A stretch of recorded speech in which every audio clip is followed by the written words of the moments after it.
Today's Sunshine Note is titled, Egging a Car and Outrunning a Cop.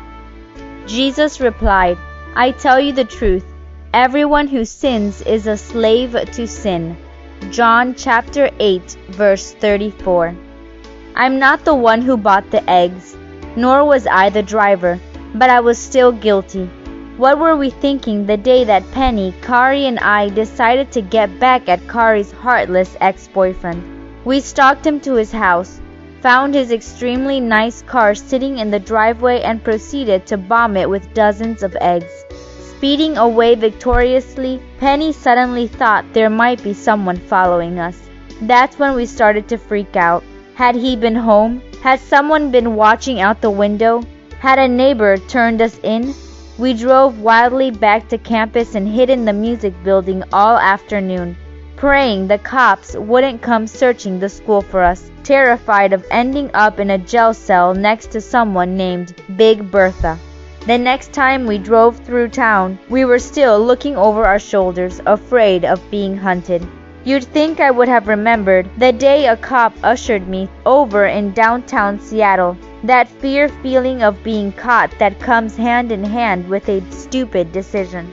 But I didn't. He climbed lazily out of his car and stretched his arms, and at that moment I looked right into the public market. I don't know what came over me. It was like another set of hands took the wheel and turned the car into the market, speeding crazily past the fruit stands, the Starbucks, and the sidewalk musicians. By the time the cop got back into his car and followed, I was long gone, huddled, terrified in my car at the bottom of a parking garage.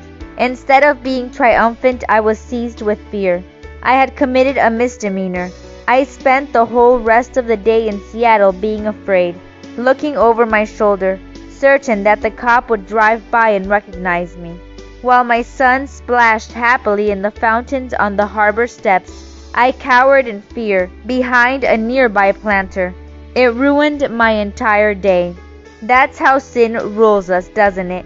It traps us in fear, keeps us looking over our shoulder in shame, even if we didn't get caught. It steals our freedom and sense of security and robs us of the carefree ability just to enjoy life. The Pharisees thought they were free, but Jesus pointed out that anyone who sins is a slave. You become a slave to fear, guilt, and the sin itself.